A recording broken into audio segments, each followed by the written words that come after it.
ਨਕਲੀ ਸ਼ਰਾਬ ਪੀੜਤ ਪਰਿਵਾਰਾਂ ਨੂੰ ਮਿਲੇਗਾ 5-5 ਲੱਖ रुपए का मुआवजा। बिल्कुल बलवीर जी, वैसे मैं इस गल नाल कदे भी सहमत नहीं हो सकता कि जे तां कोई बंदा बार्डर ते संघर्ष करदा मरिया है, बिल्कुल जी, देश की राखी करदा मरिया है, उहनूं मुआवजा मिलना चाहिए।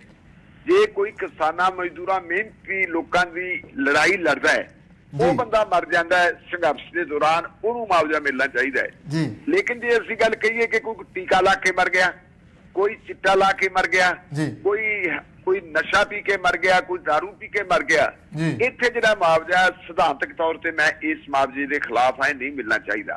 पिछले दिनों के विच जदों ये त्रासदी वापरी सी, उदों पंजाब सरकार ने ऐलान कर दिता सी कि 2-2 लाख रुपया सारिਆਂ ਨੂੰ ਦਿੱਤਾ ਜਾਊਗਾ पीड़ित परिवारां ਨੂੰ जी। ते तुहाडे याद होना उदों पंजाब दीयां राजनीतिक पार्टियां ने फिर एक दूजे तो मूहरे हो के मंग करनी शुरू कर दी सी जी। प्रताप सिंह बाजवा जिहड़ा अजकल कैप्टन अमरिंदर सिंह के खिलाफ झंडा चुक्की फिरदा है जी, इहने तां इत्थों तक गल कहती सी कि वो बंदे शहीद है, जिहड़े बंदे दारू पी के मरे है, नशा करके मरिया सी, उन्हां नूं शहीद किवें कहांगे जी। शहादत दा रुतबा इन्ना सस्ता करता कि जिहड़ा बंदा कोई भी मर जाए उन्होंने शहीद कह दो। आम आदमी पार्टी वाले कहते जी 25 लाख रुपया मुआवजा मिलना चाहिए जेडे मरे जी। अकाली दल वाले कहते जी 50 लाख रुपया मुआवजा मिलना चाहिए। क्यों मिलना चाहिए?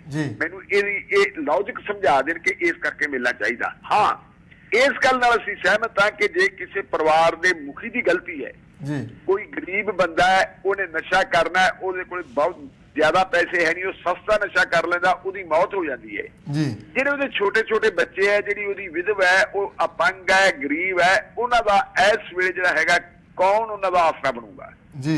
उहदे ते असीं कह सकते हैं कि मनुखता के आधार के उत्ते जे उन्हां नूं थोड़ा बहुता मुआवजा दे दिता जाए, मुसीबत के दिनों दे विच उन्हां नूं मुसीबत चों कढिया जाए, गल चंगी है, इहदे नूं असीं माड़ी नहीं कह सकते। लेकिन इहदे नाल भी वधिया गल होगी कि उन्हां दे मुड़ वसेबे दा प्रबंध कीता जाए। जिहड़ी जिंदगी उन्हां ने अगली कटनी है, उस जिंदगी दे लई उन्हां नूं कोई नौकरी दित्ती जाए।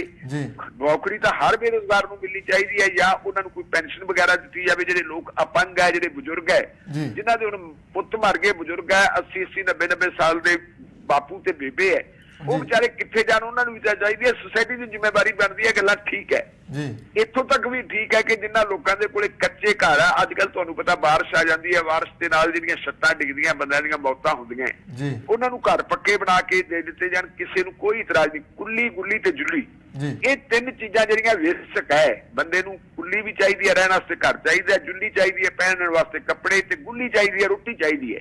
ये 3 चीज़ां जिहड़ियां स्टेट दी समाज की जिम्मेवारी बनदी है कि असीं हर बंदे नूं, हर प्राणी नूं जाइए। जे असीं पशुआं नूं असीं पट्ठे पा रहे हैं शहरों के विच, जे असीं पंछियों नूं चोगा पा रहे हैं, तां मनुक्खां दी भी ये जिम्मेवारी बनदी है, गल ठीक है।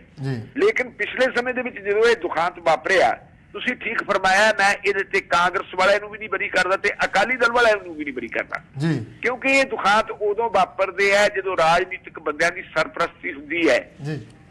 नशा बेचण वालिਆਂ ਨੂੰ, नशे दा धंधा करन वालिਆਂ ਨੂੰ जो पुलिस की मिली भुगत होंगी है, सारा कुछ उदों चलता है, क्योंकि इन्हां चीज़ों के विचों पुलिस नूं पैसे मिलते हैं, पुलिस पैसे इकट्ठे करती है, फिर वो अपने सियासी प्रभुओं नूं दिंदे हैं जिन्हां ने उन्हां नूं लवाया हुंदा है। ये एक पुलिस अपराधी ते सियासतदानां दा गठजोड़ है। सियासतदान दा रंग चाहे चिट्टा होवे, चाहे नीला होवे, चाहे भगवा होवे, चाहे उहदे हत्थ विच झाड़ू होवे, चाहे उहदे हत्थ विच तिरंगा होवे, कुछ भी होवे, ये सियासतदानां दा करैक्टर है। मैं इहदे किसी नूं माफ करन दे हक विच नहीं हां।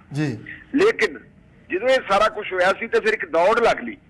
दौड़ इस गल उत्ते लग ली जी, देखो मुख्यमंत्री जी घरों बाहर नहीं निकलता जी, ये तो बहुत माड़ी गल होगी, तिनकी गल होगी। हुण मुख्यमंत्री भी कच्चियां गोलियां नहीं खेडिया, आफ्टर ऑल वो भी सियासतदान है। उन्हें देखा कि ये लोग की कहते हैं, की करते हैं, मेरे बारे की कुछ कर रहे हैं, सारी गल उन्हें सुनी, उन्हें आपके बंदियां नाल राय मशवरा की, ते कल फिर मुख्यमंत्री अपने महल दे विचों निकलिया और वो तरनतारन साहब दे विच गया। तरनतारन दे विच जाके उन्हें जिहड़े परिवार, पीड़ित परिवार उन्होंने मिले तो उत्थे कुछ ऐलान किए है। पहला ऐलान तो उन्हें किया कि कोई बंदा किड्डा भी बड़ा होवे, उहदी सियासी अप्रोच कोई भी होवे, इस मामले दे विच उहनूं सख्त तो सख्त सजा दी जाऊगी। अगली गल उन्हें कही है कि यह मामला जिहड़ा हैगा इहनूं असीं सधारण मौतां नहीं कह सकते, नशा पी के हुई मौतां नहीं कह सकते, ये कतल है। ਜੀ। ਕਿਉਂਕਿ ਇਹ ਪ੍ਰਵਾਨਿਤ ਸ਼ਰਾਬ ਨਹੀਂ, ਇਹ ਸ਼ਰਾਬ ਉਹ ਨਹੀਂ ਜਿਹੜੀ ਸ਼ਰਾਬ ਨੂੰ ਅਸੀਂ ਕਹਿ ਸਕਦੇ ਹਾਂ ਕਿ ਅਧਿਕਾਰ ਤੇ ਡਿਸਟਿਲਰੀਆਂ ਦੇ ਵਿੱਚ ਪੈਦਾ ਹੋਈ ਵੀ ਹੈ ਜੀ। ਇਹ ਸ਼ਰਾਬ ਉਹ ਹੈ ਜਿਹੜੀ ਜ਼ਹਿਰੀਲੇ ਪਦਾਰਥ ਤੋਂ ਬਣਾਈ ਗਈ ਹੈ ਔਰ ਮੁਨਾਫਾ ਕਮਾਉਣ ਵਾਸਤੇ, ਪੈਸਾ ਹਾਸਲ ਕਰਨ ਵਾਸਤੇ ਲੋਕਾਂ ਨੂੰ ਦਿੱਤੀ ਗਈ ਹੈ। ਪੈਸੇ ਲੈ ਲੈ ਕੇ ਜ਼ਹਿਰ ਵੰਡਿਆ ਗਿਆ, ਇਸ ਕਰਕੇ ਇਹਨਾਂ ਨੂੰ ਅਸੀਂ ਕਤਲਾਂ ਦੇ ਬਰਾਬਰ ਗਿਣਾਂਗੇ। ਡੀਜੀਪੀ ਨੂੰ ਹੁਕਮ ਵੀ ਦਿੱਤਾ ਸੀ 2 ਦਿਨ ਪਹਿਲਾਂ ਕਿ ਇਹਨਾਂ ਬੰਦਿਆਂ ਦੇ ਉੱਤੇ 302 ਲਾਈ ਜਾਵੇ, ਚਾਹੇ ਕਹਿੰਦੇ ਉਹਨਾਂ ਦਾ ਰੁਤਬਾ ਕੋਈ ਹੋਵੇ। ਜਿਵੇਂ ਹੁਣ ਤੁਸੀਂ ਆ ਜਿਹੜੀ ਬੀਬੀ ਦੀ ਗੱਲ ਕਰਦੇ ਹੋ, ਉਹ ਬੀਬੀ ਇਸਤਰੀ ਅਕਾਲੀ ਦਲ ਦੀ ਲੀਡਰ ਰਹੀ ਹੈ, ਬੀਬੀ ਜਗੀਰ ਕੌਰ ਨੇ ਇਹਨੂੰ ਬਣਾਇਆ ਸੀ। ਲੇਕਿਨ ਜਿਹੜੇ ਇਹ ਲੋਕ ਹੁੰਦੇ ਕਦੇ ਇੱਕ ਪਾਰਟੀ 'ਚ ਨਹੀਂ ਖੜਦੇ। ਜਦੋਂ ਨਵੀਂ ਪਾਰਟੀ ਆਉਂਦੀ ਹੈ ਇਹ ਪਤਾ ਲੱਗਦਾ ਕਿ ਹੁਣ ਰਾਜ ਭਾਗ ਇਹਨਾਂ ਦਾ ਆਊਗਾ, ਉਸੇ ਪਾਸੇ ਜਾਣਗੇ।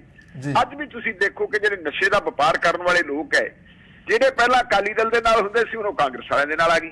ਕਿਉਂਕਿ ਲੀਡਰਾਂ ਨੂੰ ਪੈਸਾ ਚਾਹੀਦਾ, ਉਹਨਾਂ ਨੂੰ ਉਹ ਪੈਸਾ ਦਿੰਦੇ ਆ, ਉਹਨਾਂ ਨੂੰ ਸਰਪ੍ਰਸਤੀ ਚਾਹੀਦੀ ਹੈ, ਲੀਡਰ ਉਹਨਾਂ ਨੂੰ ਸਰਪ੍ਰਸਤੀ ਦਿੰਦੇ ਆ। ਪਰ ਇੱਕ ਗੱਲ ਜਿਹੜੀ ਹੈਗੀ ਇਹਦੇ ਵਿੱਚ ਮੈਂ ਸਮਝਦਾ ਵੀ ਜੇ ਕੈਪਟਨ ਨੇ ਇਹ ਗੱਲ ਕਹੀ ਹੈ ਕਿ ਜਿਹੜੇ ਵੀ ਲੋਕ ਜ਼ਿੰਮੇਵਾਰ ਪਾਏ ਗਏ ਉਹਨਾਂ ਨੂੰ ਸਜ਼ਾਵਾਂ ਦਿੱਤੀਆਂ ਜਾਣਗੀਆਂ, ਕਾਸ਼ ਇਹਦੇ ਉੱਤੇ ਜੇ ਕਿਤੇ ਅਮਲ ਹੋ ਗਿਆ ਤਾਂ ਫਿਰ ਮੇਰਾ ਖਿਆਲ ਹੈ ਵੀ ਕਾਫੀ ਸਾਰੇ ਸਿਆਸਤਦਾਨ ਵੀ ਇਹਦੇ ਵਿੱਚ ਆ ਜਾਣਗੇ, ਕਾਫੀ ਸਾਰੇ ਪੁਲਿਸ ਵਾਲੇ ਵੀ ਇਹਦੇ ਚ ਆ ਜਾਣਗੇ। ਖੈਰ ਅਸੀਂ ਇਹ ਸਾਨੂੰ ਯਕੀਨ ਤਾਂ ਹੈ ਨਹੀਂ ਕਿ ਕੁਝ ਹੋਊਗਾ, ਪਰ ਆਪਾਂ ਉਮੀਦ ਕਰ ਸਕਦੇ ਹਾਂ ਵੀ ਕਰੋ, ਕਰਕੇ ਦਿਖਾਓ। ਕਿਉਂਕਿ ਗੱਲ ਅੱਗੇ ਹੈ ਕਿ ਇਲੈਕਸ਼ਨ ਆ ਗਈਆਂ। ਪਿਛਲੀ ਵਾਰੀ ਚਿੱਟੇ ਦੀ ਵਜ੍ਹਾ ਕਾਰਨ ਮਾਝੇ ਦੇ ਵਿੱਚੋਂ ਅਕਾਲੀ ਦਲ ਦੀ ਮੰਜੀ ਮੂਧੀ ਵੱਜੀ ਸੀ।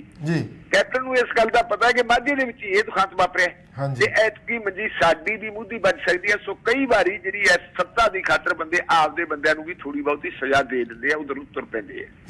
ਦੂਜੀ ਗੱਲ ਹੈ ਜਿਹੜੀ ਉਹ ਬਹੁਤ ਵਧੀਆ ਕੀਤੀ ਹੈ, ਉਹ ਇਹ ਗੱਲ ਕੀਤੀ ਹੈ ਕਿ ਜਿਹੜਾ ਮੁਆਵਜ਼ਾ 2-2 ਲੱਖ ਰੁਪਏ ਦਾ ਸੀ ਉਹਨੂੰ ਵਧਾ ਕੇ 5-5 ਲੱਖ ਰੁਪਏ ਕਰ ਦਿੱਤਾ। ਇਹ ਉਹਨਾਂ ਨੂੰ ਵੀ ਮੁਆਵਜ਼ਾ ਮਿਲੂਗਾ ਜਿਹੜੇ ਲੋਕ ਅੱਖਾਂ ਤੋਂ ਅੰਨੇ ਹੋ ਗਏ, ਜਿਨ੍ਹਾਂ ਨੂੰ ਦਿਖਦਾ ਨਹੀਂ, ਉਹ ਕਹਿੰਦੇ ਵੀ ਉਹਨਾਂ ਨੂੰ ਵੀ 5-5 ਲੱਖ ਰੁਪਇਆ ਦਿੱਤਾ ਜਾਊਗਾ। ਇਹ ਐਲਾਨ ਕਰ ਦਿੱਤਾ। ਦੂਜੀ ਗੱਲ ਤੀਜੀ ਗੱਲ ਕੀਤੀ ਹੈ, ਤੀਜੀ ਗੱਲ ਇਹ ਕੀਤੀ ਹੈ ਕਿ ਜਿਹੜੇ ਪਰਿਵਾਰ ਪੀੜਤ ਹੈ ਉਹਨਾਂ ਦੇ ਇੱਕ ਮੈਂਬਰ ਨੂੰ ਨੌਕਰੀ ਦਿੱਤੀ ਜਾਊਗੀ। ਜਿਹੜੇ ਅਪਾਹਜ ਤੇ ਬਜ਼ੁਰਗ ਆ ਉਹਨਾਂ ਨੂੰ ਪੈਨਸ਼ਨਾਂ ਦਿੱਤੀਆਂ ਜਾਣਗੀਆਂ ਔਰ ਜਿਨ੍ਹਾਂ ਦੇ ਕੱਚੇ ਘਰ ਆ ਉਹਨਾਂ ਦੇ ਘਰ ਵੀ ਆ ਜਿਹੜੇ ਪੱਕੇ ਬਣਾਏ ਜਾਣਗੇ। ਇਹਨੂੰ ਖੈਰ ਅਸੀਂ ਕਹਿ ਸਕਦੇ ਹਾਂ ਵੀ ਕਿਸੇ ਹੱਦ ਤੱਕ, ਕਿਉਂਕਿ ਇਹ ਸੁਸਾਇਟੀ ਦੀ ਜ਼ਿੰਮੇਵਾਰੀ ਬਣਦੀ ਹੈ, ਜਿਹੜੀ ਲੋੜ ਆ ਉਹਨਾਂ ਦੀ ਲੋੜ ਪੂਰੀ ਕਰਨੀ ਬਣਦੀ ਹੈ। ਪਰ ਜੇ ਸਿਧਾਂਤਕ ਤੌਰ ਤੇ ਮੈਥੋਂ ਪੁੱਛੋ ਤਾਂ ਮੈਂ ਇਸ ਗੱਲ ਦੇ ਹੱਕ ਵਿੱਚ ਨਹੀਂ, ਕਿਉਂਕਿ ਜਿਹੜੇ ਬੰਦੇ ਆਪ ਦੀ ਆਪ ਮੌਤ ਸਿਹੇੜਦੇ ਹੈ ਉਹਨਾਂ ਦੇ ਲਈ ਟੈਕਸ ਪੇਅਰਸ ਦਾ ਪੈਸਾ ਜਿਹੜਾ ਹੈਗਾ ਤੁਸੀਂ ਕੱਢ ਕੇ ਦਿਓ, ਇਹ ਗੱਲ ਚੰਗੀ ਨਹੀਂ ਲੱਗਦੀ। ਪਰ ਕਿਉਂਕਿ ਇਹ ਦੁਖਾਂਤ ਹੈ, ਸਾਡੇ ਜਿਹੜਾ ਸਾਡਾ ਗੁਰੂਆਂ ਦਾ ਸਿਧਾਂਤ ਆ, ਸਾਡਾ ਭਾਰਤੀ ਸੰਸਕ੍ਰਿਤੀ ਆ, ਸਾਡਾ ਸੱਭਿਆਚਾਰ ਹੈ ਕਿ ਜਦੋਂ ਕੋਈ ਬੰਦਾ ਮਰ ਜਾਂਦਾ, ਕਿੰਨਾ ਵੀ ਮਾੜਾ ਹੋਵੇ, ਅਸੀਂ ਉਦੋਂ ਕਹਿੰਦੇ ਯਾਰ ਮਾੜਾ ਹੋਇਆ, ਬੰਦਾ ਮਰਨਾ ਨਹੀਂ ਸੀ ਚਾਹੀਦਾ। ਜੇ ਆਪਣੇ ਕਹਿੰਦੇ ਹੁੰਦੇ ਆ ਕਿ ਜੇ ਕਿਸੇ ਦੇ ਮਰਗ ਹੋਈ ਹੋਵੇ ਤੁਹਾਨੂੰ ਰੋਣ ਨਾ ਆਵੇ ਤਾਂ ਘੱਟੋ ਘੱਟ ਰੋਂਦਿਆਂ ਵਰਗਾ ਮੂੰਹ ਕਰ ਲਓ, ਉਹ ਜਿਹਾ ਬਣਾ ਲਓ ਕਿ ਹਾਂ ਸਾਡੀ ਪਰਿਵਾਰ ਨਾਲ ਹਮਦਰਦੀ ਹੈ। ਹਮਦਰਦੀ ਦੇ ਪੱਖ ਤੋਂ ਤਾਂ ਮੈਂ ਇਹਨੂੰ ਠੀਕ ਸਮਝਦਾ ਕਿ ਪਰਿਵਾਰਾਂ ਦੇ ਨਾਲ ਹਮਦਰਦੀ ਪ੍ਰਗਟ ਕੀਤੀ ਗਈ ਹੈ, ਲੇਕਿਨ ਇਹ ਸਿਧਾਂਤ ਨਹੀਂ ਬਣਨਾ ਚਾਹੀਦਾ। ਸਗੋਂ ਤੁਹਾਨੂੰ ਇਹੋ ਜਿਹੇ ਪ੍ਰਬੰਧ ਕਰਨੇ ਚਾਹੀਦੇ ਆ ਕਿ ਲੋਕਾਂ ਨੂੰ ਫਾਹੇ ਨਾ ਲੈਣੇ ਪੈਣ, ਲੋਕਾਂ ਨੂੰ ਨਾ ਮਰਨਾ ਪਵੇ। ਅੱਜ ਕਿੰਨੇ ਕਿਸਾਨ ਜਿਹੜੇ ਫਾਹੇ ਲੈ ਲੈ ਮਰੀ ਜਾਂਦੇ ਆ, ਉਹ ਵਿਚਾਰੇ ਸੰਘਰਸ਼ ਕਰ ਰਹੇ ਆ, ਉਹ ਲੜਦੇ ਆ, ਉਹਨਾਂ ਨੂੰ ਵੀ 3-3 ਲੱਖ ਰੁਪਇਆ, 4-4, 5-5 ਲੱਖ ਰੁਪਇਆ ਮਿਲਦਾ ਹੈ। ਚਲੋ ਉਹ ਤਾਂ ਲੋਕਾਂ ਦਾ ਢਿੱਡ ਭਰਨ ਵਾਲੇ ਕਿਸਾਨ ਨੂੰ ਜਦੋਂ ਕਰਜ਼ਾ ਜਿਹੜਾ ਹੈਗਾ ਉੱਠਣ ਨਹੀਂ ਦਿੰਦਾ, ਉਸ ਵੇਲੇ ਬੰਦਾ ਬੇਬਸ ਹੋਇਆ, ਕਈ ਵਾਰੀ ਇਹੋ ਜਿਹਾ ਕੋਈ ਗਲਤ ਫੈਸਲਾ ਕਰ ਲੈਂਦਾ।